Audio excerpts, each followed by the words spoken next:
and welcome to the first episode of the Curmudgeon in the Cellar.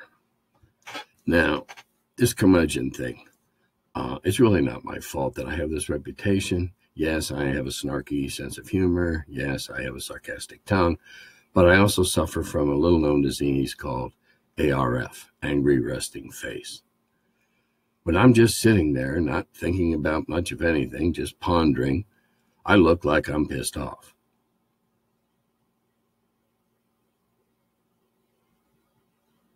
So anyway, Curmudgeon in the Cellar.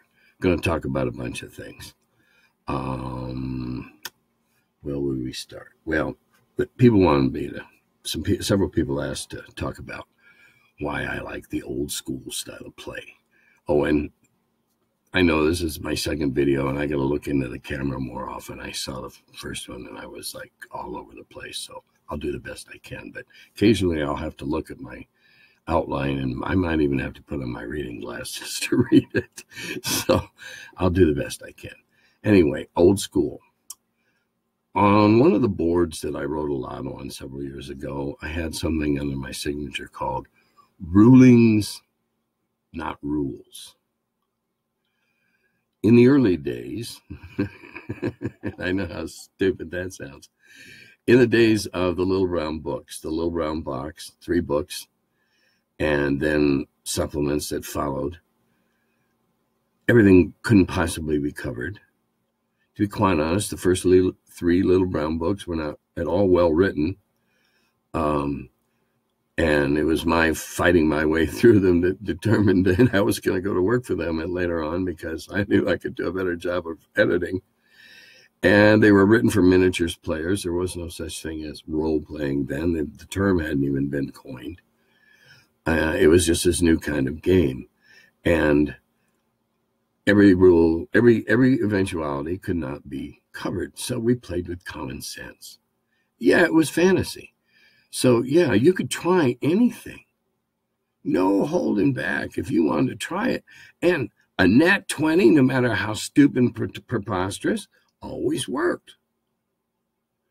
And a 1 usually didn't. We used loosey-goosey standards for this thing. If you were going to jump across a 4-foot chasm and you were just wearing mixed plate and leather, no heavy burden, don't even bother with a die roll. But if you're going to jump across a 5 or 6, well then, okay, we usually said, okay, roll against your dex. And if you had a decent dex and you rolled your dex or less, your dexterity, you were over. Common sense. We also use common sense on things like, you really want to try to swim that river in plate mail, go ahead. And you don't have a great deal of a chance, but it's possible. Not very likely. Those are extremes. We tried to use common sense when we came up with something that wasn't covered. The DM had to be fast on his feet. If something came up that had not had a rule written for it, you had to make a ruling on the spot. When we made these rulings in our early campaigns, they became the rule because we remembered. And if I, as a DM, I'm referring now to my time at Carbondale, when I was the only DM in a large group, if I forgot something that we had done, 3-4 months before, and somebody reminded me, it was like, yeah, okay, thanks. It's not like Brian in Knights of the Dinner Table. Okay, that wasn't the style that I see him lampooning. By the way, I think Jolly Blackburn's one of the most brilliant people writing in our field today. And even though it is satire or comedy or whatever, brilliant stuff. Anyway, that's my tribute to my buddy Jolly.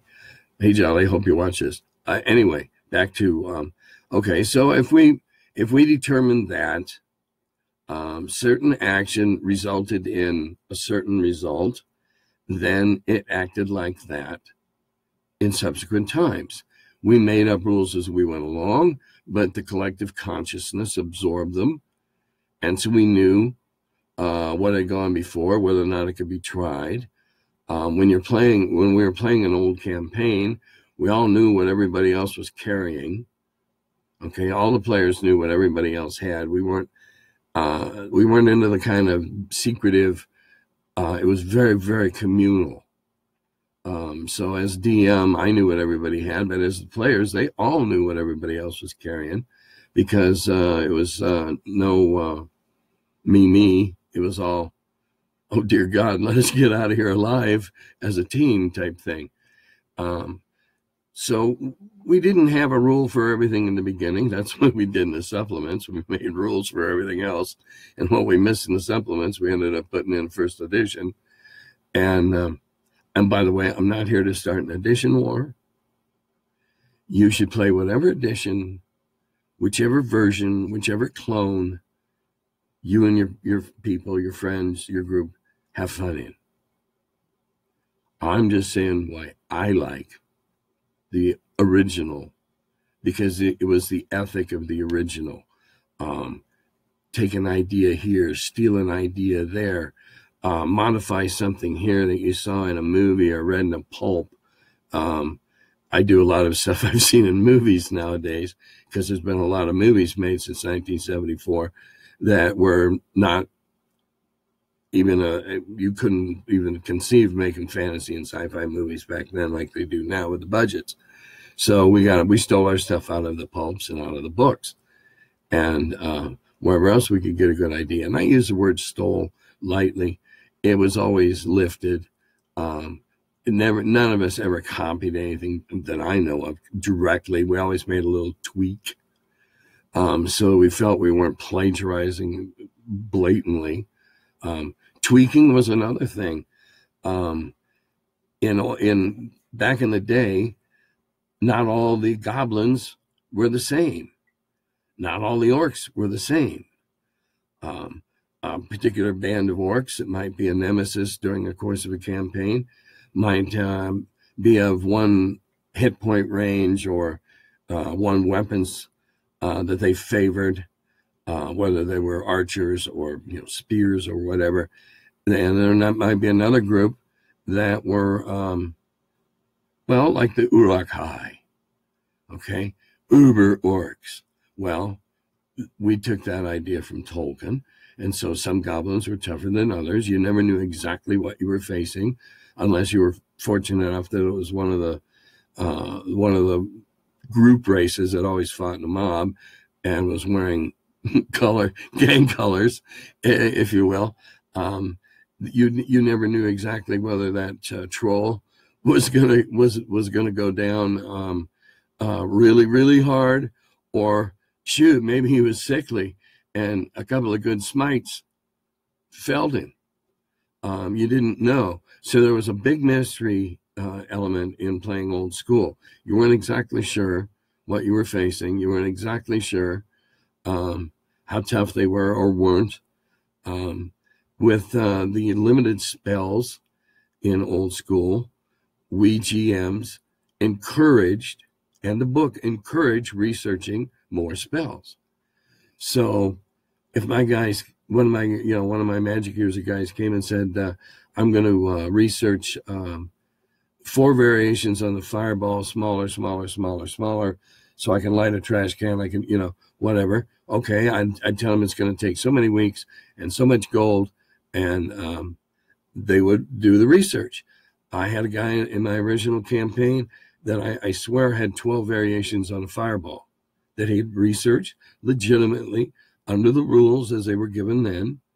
And so he had all these extra things. Now, I'm not sure why he thought that was such a great idea, because you still were limited to how many slots, how many spells, and what power you could do. And I never tinkered with that.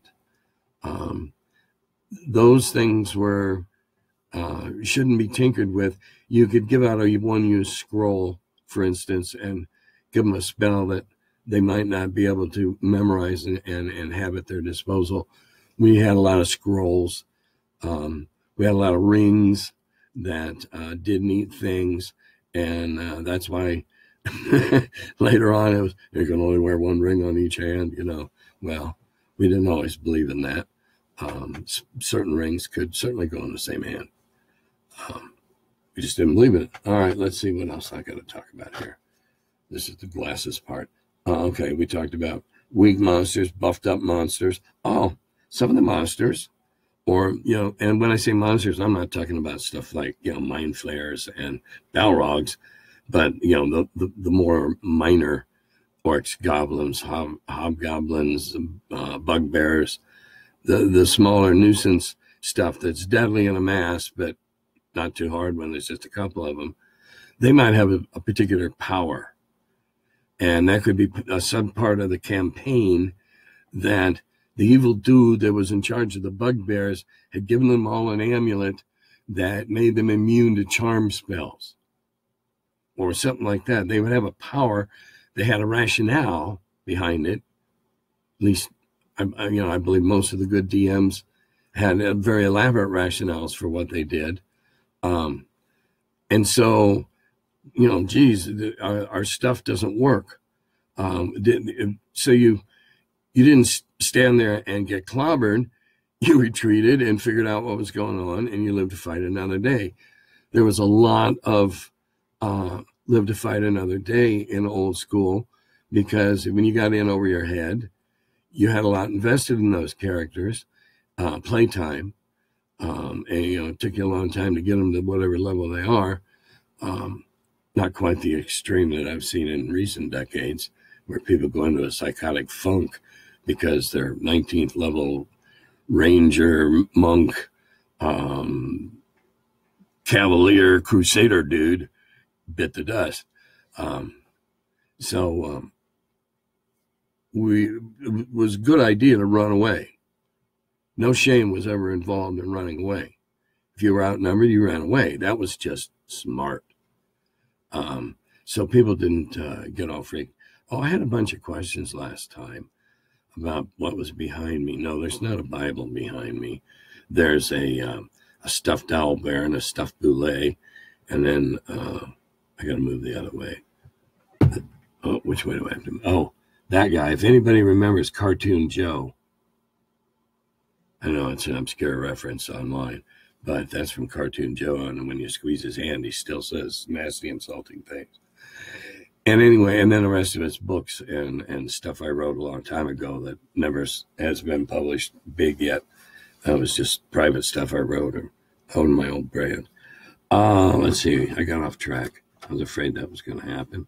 I need to get back on track. I should start. Okay, joined. Okay. Oh, I can see stuff. Okay. What else? Non-standards, research. Yeah, the spells, and I also allowed prayers, but I've always been a little gingerish around the clerical aspects, and my campaigns never had dedicated gods with names or anything like that. I was very tough on alignment. If you said your god was neutral good and you were doing things that were neutral good, you got reminded one way or another. But I've always been a little hinky about that. I don't want to insult anyone else's belief system. So we never got heavily into that. But if a guy came up with a really good idea about, yeah, I need to say a prayer for when we really screwed up and got in a jam, and I need some, something like that was amusing. Yeah, okay. I decide what level it was going to be, and, tell them how long they had to go pray and fast for it. And they got a new prayer they could use. So I also made up gazillions of magical things because the tables weren't that extensive back then. So, I had magical stools and all sorts of weird things just to mix it up and screw with the players' heads. We were all there to have fun together, and it wasn't all that fun if they kept waltzing through what I thought was an ingenious device or trap or trick or whatever. They had more fun setting them off, as I did. So it was a fair trade. We didn't worry about skills and abilities. They developed themselves along the campaign. If somebody claimed one day that, oh yeah, I think I can figure out how to get that door apart, and gave me some backstory BS about how they'd been apprenticed to a blacksmith. Fine. He had a knack for that kind of thing. And so that was noted by the hive mind. And so he became the how-to guy. And as he was successful, I gave him better and better chances of doing these kinds of things that there were no rules for him yet. I still don't think you need skills and abilities. Anyway, we won't go down that rabbit hole. We remembered if somebody, I mean, it might have been a really stupid, oh, heck, I got no other choice but to try this crazy stunt, and it worked. And so the next time, you had an ability. Yeah, I can pole vault over chasms, or whatever it is. And so those kind of things showed themselves in successful attempts. Sometimes they were granted for a great story. You gave me a great justification on why you ought to be able to do this thing. Sure, okay, sounds good to me. Give it a shot. I'd pick out a likelihood in my mind. I think I was sometimes too generous, but I'd pick out a likelihood in my mind of what that kind of weird stunt might actually accomplish.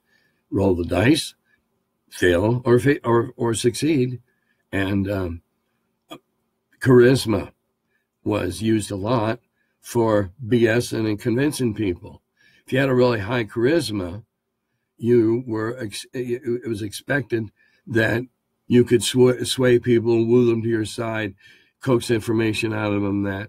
So high charisma was not a dump stat, like some games seem to think, or just got rid of it. Charisma was a lot of things. All the 6 stats were more than just the name. Dex was your overall dexterity. If it was a high dexterity, of course, you got pluses to evade being struck. If you were clumsy, you were easier to hit. But Dex was also used for taking locks apart, or fixing things, or untying knots. Gordian, not quite Gordian knots, but of that nature. Constitution was not just how hardy you were, how many times you could be resurrected, but it was how many healing potions can you drink in a day? It's like today, how many Red Bulls can you drink before you become psychotic? Constitution was used like that. Strength was endurance of pain, but Constitution was also endurance. So we didn't have a lot of clear distinctions, but they were all kind of factored in together. So if you had a decent endurance and a decent, if you didn't have anything spectacular, but both the ones you needed were decent, you had a decent chance of making it. I like to think that it was common sense. Common sense said you didn't jump off the boat out of sight of the horizon wearing a complete set of ringmail. You are going to drown. Sorry, that was stupid. What were you thinking? So we were kind of harsh in that regard, but it was supposed to be, we're applying common sense to a fantasy. It's a little weird to begin with. It's kind of oxymoronic. Let's see. Oh, all right. This is a topic. The various odd dice. And I'll also go with the throwing a D6 in the originals and going to odd dice with Greyhawk. Odd dice was much greater. It was stupid to do the same amount of damage with a short sword as it was with a great big, huge, 2-handed barbarian meat cleaver. And I was glad to see the weapons tables come in. And I was glad to see the armor played off against the weapons tables. And we'll save Thaco for later. What was I doing now? Okay, the various dice. The various dice all produce different bell curves. And what I use dice for is the averages. I use dice for the averages to determine hit points on monsters I create. I use the averages to determine how much damage they can do. Do I want 4d4s or 2d8s? Okay. 2d8s yield 9 points. 4d4s yield 9 points. Yeah, see, I'm not good at fast math. But go back to 10-siders, you get a 5, 5.5. You get a 4.5 on an 8-sider. So do I want to give that big nasty thing 3 10-siders, 3 8-siders? How much damage do I want to do? And if it completely nerfs and doesn't do anything, how little will it do? And if, oh, God forbid, it's a direct hit, how bad will it do? And so I've always used the dice in that regard as a relative measurement of how tough a creation of mine is, how much damage it can take, how much it can mete out, and what's the likelihood of it chomping somebody. Because I don't usually make stuff that's just going to, bite you in half and kill you, except for the belay. But I don't create anything that nasty anymore. Promise. Other hands. Yeah, I got my fingers crossed. Okay, belay. That's what we use dice for. I know in design, it's the average that matters. CintheC was an in-house design tool. Again, one that we used basing, okay, this is what it does against armor class 0. And this is when we used an ascending, or a descending. 9 was ordinary homespun, and from there on, you went down to 0, which was really good armor. And then when it was magically enchanted and even better, you went into pluses. And CintheC was a baseline. It'll hit armor class 0 on a 12. Okay, that's tough. That's really tough. So when you roll,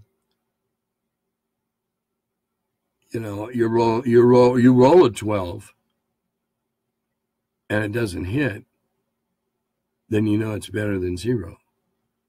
So we use CintheC to figure out the probabilities of scoring hits and being scored upon. It was a design tool that leaked out.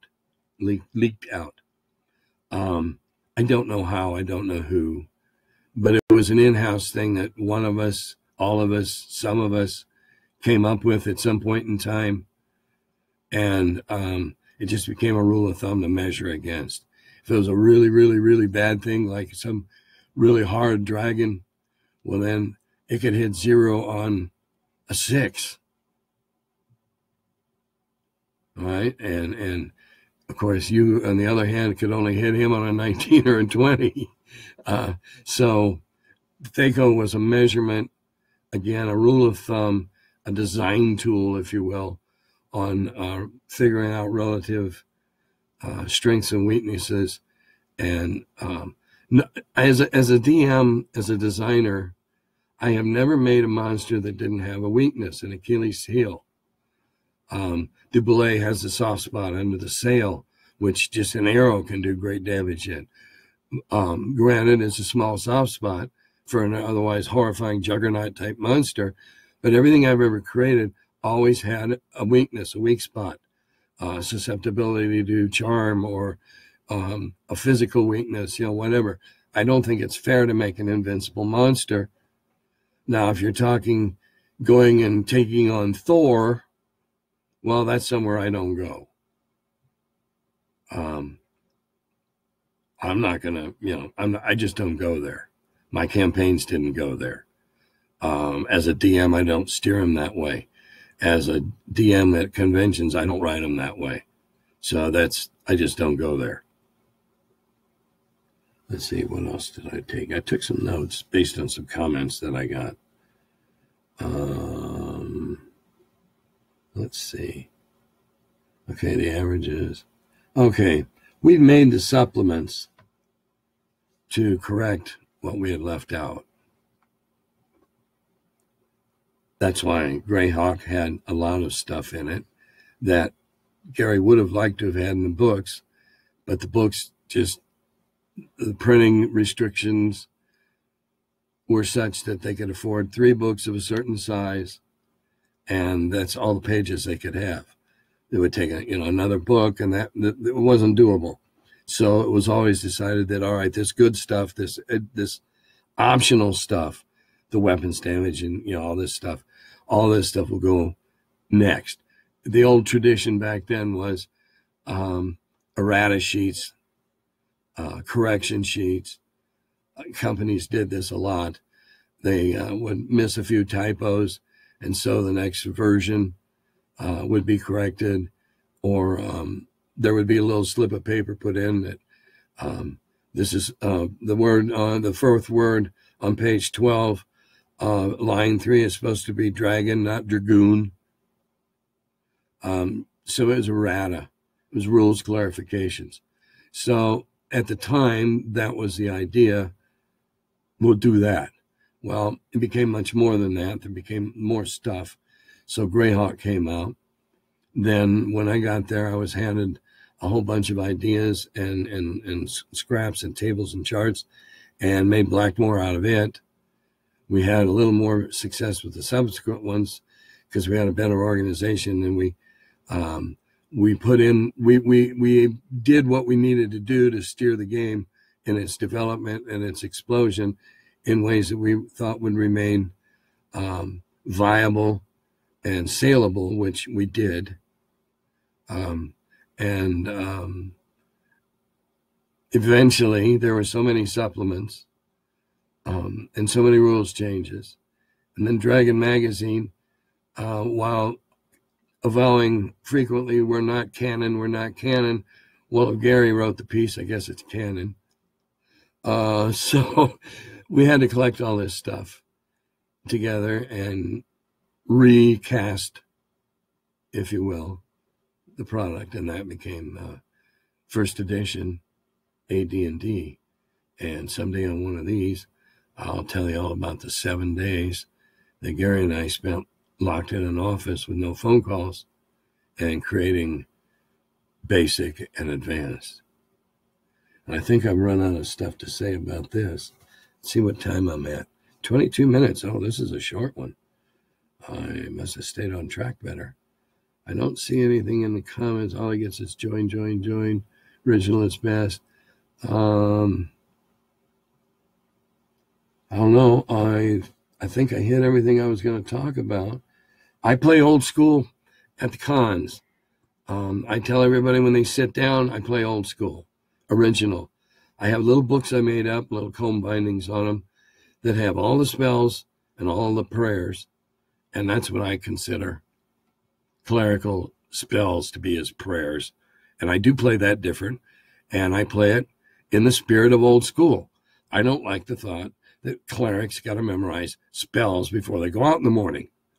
I think that they should have certain amount of mana, spiritual power, whatever, that they're able to say so many prayers of certain potencies each day. And if they want to say a lower prayer and use up a higher slot, I'm okay with that. It's prayers. So I'm a little loosey-goosey on the way clerics use spells. And on the magic users, everything that's available through all the supplements is in this little book. And I tell them the only thing different is magic missile. It's not a hit. It's not a miss or artillery barrage. It always hits for 1 to 3 points. It's a coup de grace weapon or a light the fire weapon. They pick their own spells. And I give them characters that have lots of goodies in the flavor of, if you made it to the levels that my pre-gens are, you would have all this neat stuff that you acquired along the way, because it was a long struggle to make 9th, 10th, 11th levels back there. Was an enormous achievement. We used to retire our characters at 9th or 10th level, build a keep in the wilderness, hire a bunch of men-at-arms, and start new characters. So that was different. We had a goal. Retire. We were miniatures oriented, very much so then. So that was a miniatures thinking. Yes, 200 men at arms. That's 20 guys on 4 stands. And a keep with 2 towers. All right, yeah, we could see that because we had those in miniatures. So it was very miniatures oriented. I still don't use miniatures. We didn't have miniatures originally.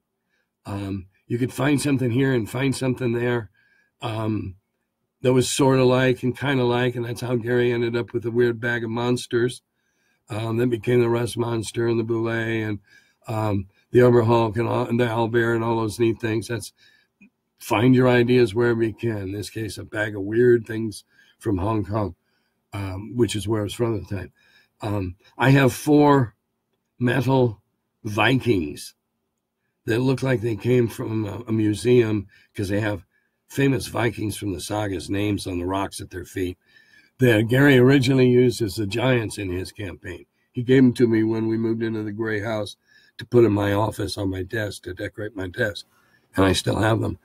We have no idea who made them. There's no markings on them or anything. I do run a game now, old school style, with miniatures in conjunction with Iron Wind, because I wrote an adventure for them on their Kickstarter for when they redid the Chaos Wars. So I do use figures there. But we didn't have figures. So what we did was we used dice, because even if they were all just a gazillion 6-siders, all you had to do was go through all the games in your house and you could easily scrape up anywhere from 6 to 15 red dice, black dice, white dice, whatever. So the players with the black dice and all those orcs with the white dice around them.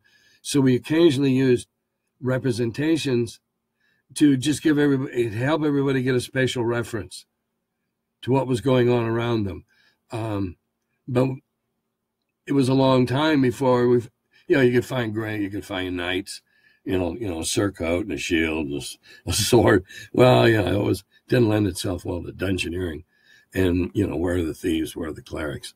So we didn't have figures. It was all theater of the mind, and I'll be a little snooty here and think I challenge people. I think it takes a little more to play all in your head than it does to be able to map it out on the table and and hexes and stuff. I've played both ways. I enjoy doing the thing I do with Iron Wind because I wrote it, and everybody's orcs and goblins, so they get to be evil, and so I enjoy running that for them a couple times a year, and I give away all the figures afterwards to the players. So that's fun, and that's new for me, but that's not what we were able to do back then. So everything was in our mind. We had to be a better storyteller. It was not uncommon, in the early days particular, after I'm doing a little flavor text and explanation or whatever, and it's not flavor text because nobody wrote it. It's stuff I made up, thought up out of my head, the night before, to look up and find 3 or 4 of the guys with their eyes closed because they were paying attention. They were drinking it in. One other thing was the mapping. Mapping was a whole new technique that people had to master. And some poor guy that showed an aptitude for it ended up being the mapper. And so at first, it's like they're architects. They're drawing in the walls. How thick are the walls? Doesn't matter. They're walls. You haven't gone through one yet. So they're like architects drawing. Or they being the players, finally learned how to make a map that's real hard to get lost on, and that's a line map, a follow map. You go back in later and you sketch in the walls. What's important is you went this far, and then you turned left, and then you went that far, and you turned right, and then you went straight ahead after going so far. So you had this arrow, like a trail of breadcrumbs, through the dungeon or through the adventure, and then later, if you were going back, you went in and you filled the details. And I was okay with that. After the adventure was over, if they survived, I was fine with giving them the details to fill out their map for next time, because the map was important to have, because there were no printed products back then. We made all this stuff up on our own on graph paper. There weren't even, I guess you might have, if you wanted to spend a lot of money, buy blank. I don't know. I don't think SPI was even selling blank hex maps back in those real early days. So we made it all up on graph paper. And I guess that's it for the first episode of the Curmudgeon in the Cellar. And when I'm inspired, to speak more, I will announce it. I'm also looking into whether or not I should do this on YouTube and do a YouTube channel. That all depends on how much work it is for Tim, because Tim's retired and Tim don't do complicated unless he has somebody holding his hand, walking him through it. So we'll see how that goes. Of course, I'll let everybody on Facebook know. Good day to you all, and have a great holiday weekend.